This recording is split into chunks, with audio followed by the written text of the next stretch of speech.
Chapter 8. The Discovered Check. The discovered check is a more potent form of a discovered attack. More potent because the piece that we will be discovering an attack upon is the king, and the king must move or the check has to be dealt with in one way or other, which means that we guarantee ourselves enough time to carry out an attack on a secondary piece. Let's look at some examples of discovered checks, how they work, how we can bring them about, and how we can use them to win chess. In this first example, we see a familiar pattern where we have a long-range piece, in this case our rook, and it's opposing one of our opponent's pieces, in this case the king. There's an interposing piece that can jump away, and note that anywhere that the knight moves will be a check, because the moment the knight moves off the board or off the e file to any of the possible squares, the rook will be providing a check to the black king. The question is, which of the discovered checks is best? And in this case, it's fairly simple to see that if we jump the knight across to c5, then the check from the rook will coincide with a knight's attack on the queen. The queen can move, in order only, however, to block the check, where it will still end up being captured by our knight. Let's look at this discovered check through the lens of several other examples so we really get it absorbing into our mind. In this example, it is white to move. And again, we see this pattern where one of our long-range pieces is in line with one of black's pieces, in this case the king. There's an interposing piece which we can move away, and anywhere we move this bishop is going to result in our rook providing a check to the black king. So the question is, where can we most effectively put the bishop? In fact, there's another question, which is, do we want to move the bishop now, or is it more effective to move it later, once we've made a preparatory violent move? And the answer is, in fact, that the preparatory violent move we can make will make the bishop's move more effective. At the moment, there's not a lot of pieces that our bishop can attack. Most of black's pieces are on dark squares, except for these two pawns. This one is inaccessible to our bishop, and this one is defended by the other pawn. However, we could make another move in the meantime. Specifically, we could make the move b4, a violent move because it threatens to capture the knight on a5. This knight does not have a lot of great squares to go to. b7 is covered by our rook. c6 is also covered by our rook, although it's defended by his own rook, so it is a possibility. c4 is defended by a pawn, but we attack it with both our bishop and our rook, and b3 is just completely undefended. Therefore, it's most likely that black will play to either the c4 or the c6 squares, since those are the ones that are most defended from the perspective of the knight. Let's examine knight c6.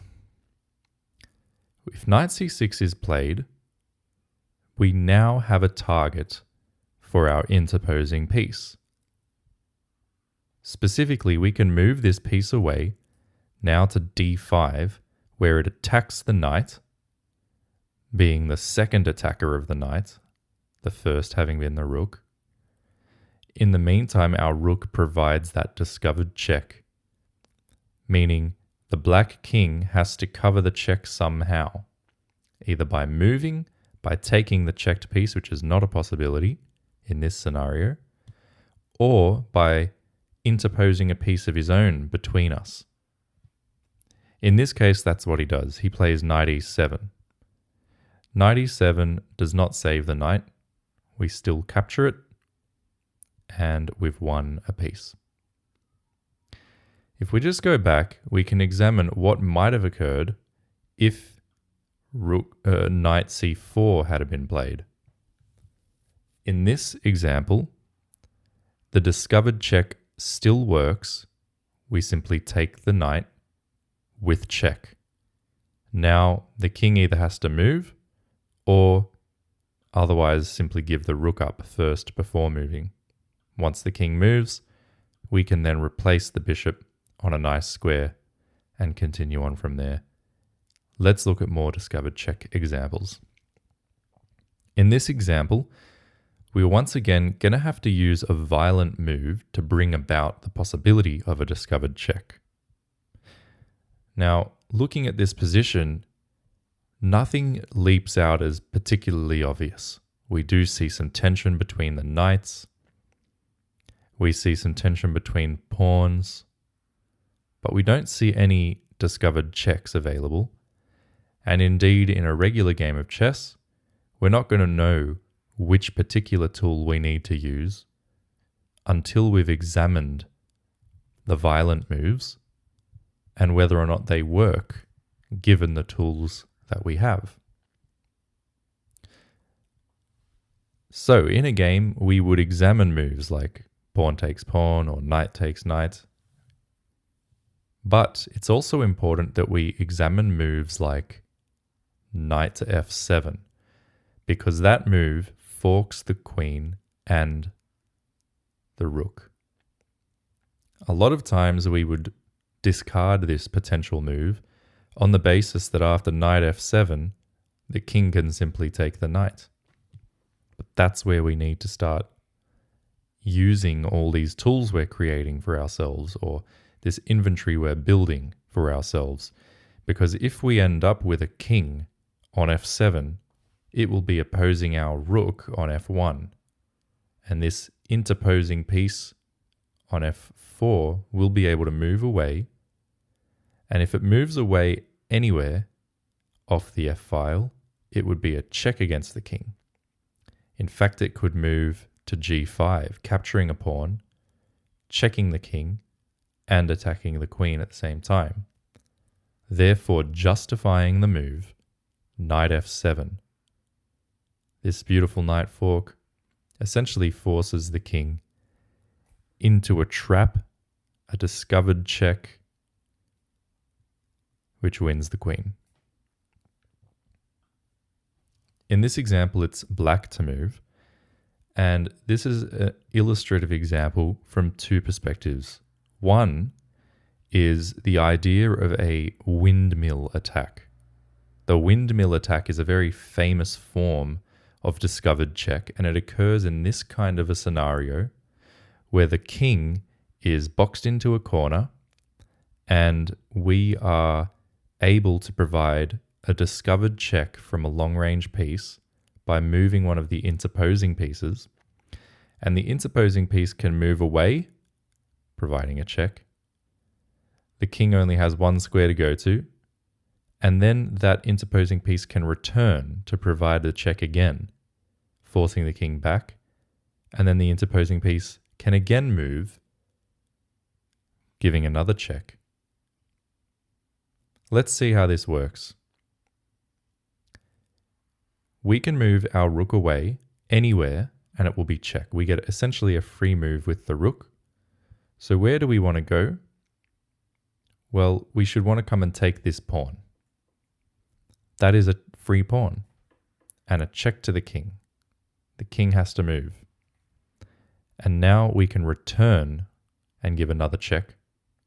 The king now has to step back to its original square. And now we can make another discovered check. This time we can come after the bishop. And that's a check. The king has to move. And now we can take the bishop. And in this resulting position, we have an overwhelming material advantage that will result in the win of the game. This form is the windmill attack, and you can sort of see why. It's rotatory in a particular nature. It's cyclical in a nature. You check, you come back, you check, you come back if you want. Sometimes these windmill attacks can go on for quite some time and cause a lot of devastation.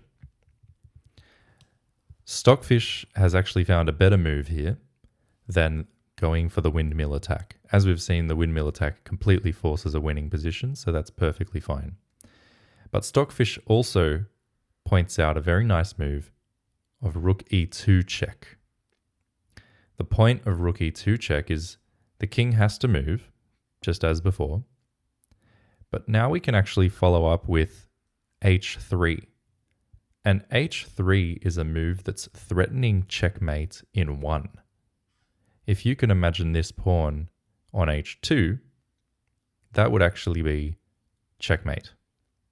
So that's the threat, is to push this pawn one step further. And there's really nothing much that can be done from the white perspective to prevent this from happening. Stockfish gives this as white's best move. We simply take that rook, and on the next move, we give a check, and then checkmate. In any case, this all came about from the idea of a discovery, a discovered check in particular. Let's move on. This is an example from the black perspective, and now we should be beginning to see these patterns for their basic virtues. In this example, we can see that we've got our bishop lined up with the king. We've got an interposing rook, but there's also a pawn that's in the way. If that pawn was not there, then we could move this rook away, and it would be a discovered check. And we could move the rook here so that the discovered check would also be an attack against the queen. It's from those observations that we see the move queen takes bishop. The point of this move, other than just winning a bishop, is to remove the pawn from f2. And that pawn will get removed from f2 in the process of recapturing our queen. But now we've opened up the possibility of our discovered check, and we follow up by moving the rook down, which checks the king, and now after the king moves, we regather the queen, and we're simply a bishop to the good. Let's look at that one again. We are seeing the potential for a discovered check. If we can just get rid of the f2 pawn, we actually can do that by taking the bishop, a forceful, violent move requiring a recapture, and then our discovered check pays its dividend.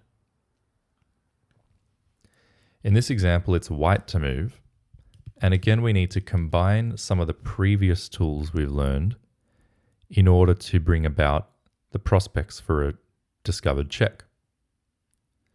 What you might be seeing here is a pattern we've seen earlier in the book, and that is going to be rook d7 check, and it's a double attack. On one hand, we're attacking the king, and on the other hand, we're attacking the bishop. Now, black has a defense to this move.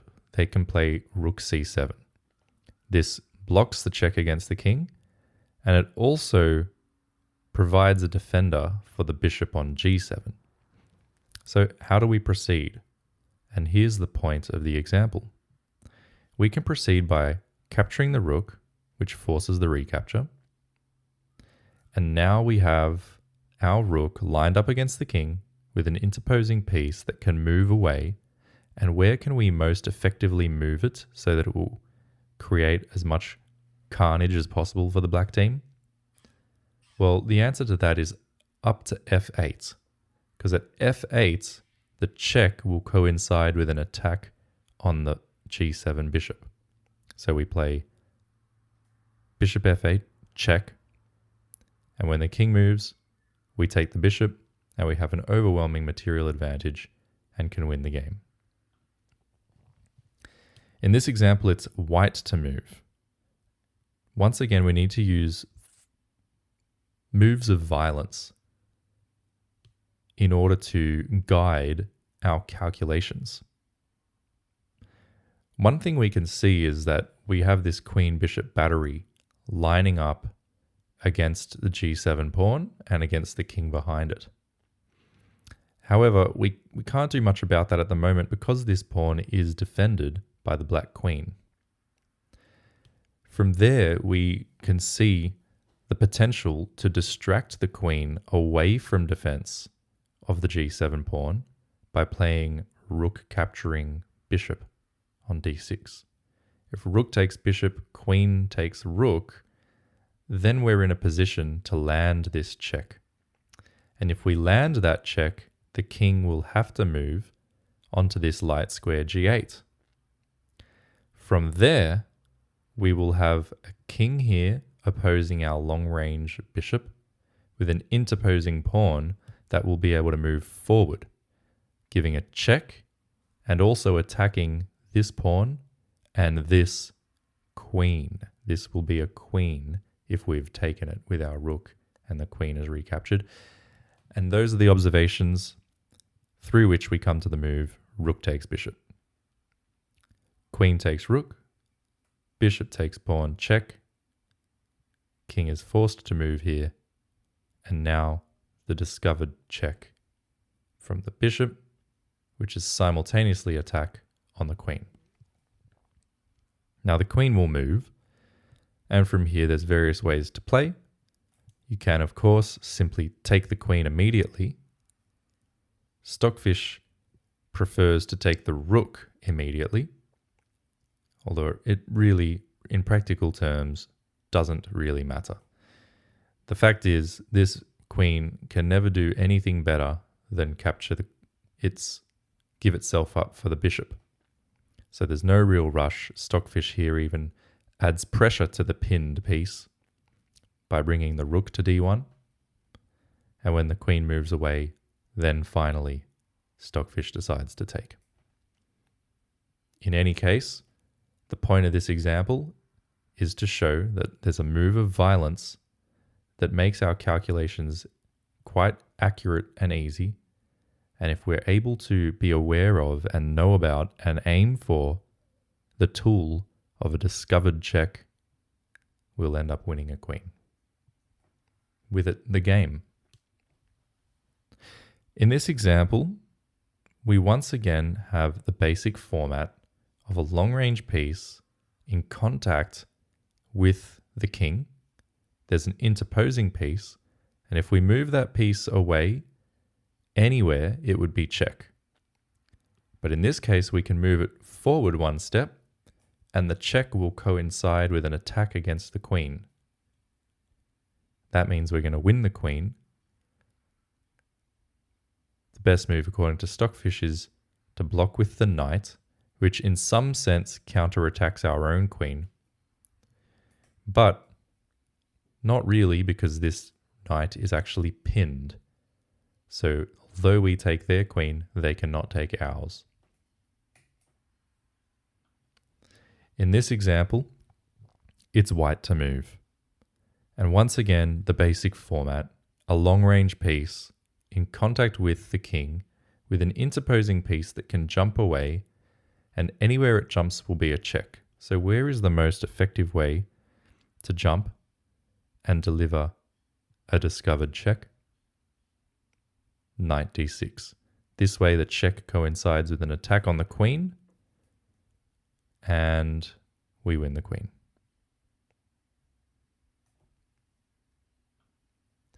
In this example, it's black to move. Once again, it's fairly straightforward after having seen the pattern many times. We see our long-range piece in contact with black's king, and an interposing piece that is able to step forward so that the check will coincide with an attack on a bishop. So the correct move is indeed c4, check. Once the check is dealt with, we're able to win the bishop, and it is as simple as that. That's the end of the chapter on discovered checks. The next chapter will deal with double checks, and we will continue to add more and more of these weapons to our arsenal so that we can win chess.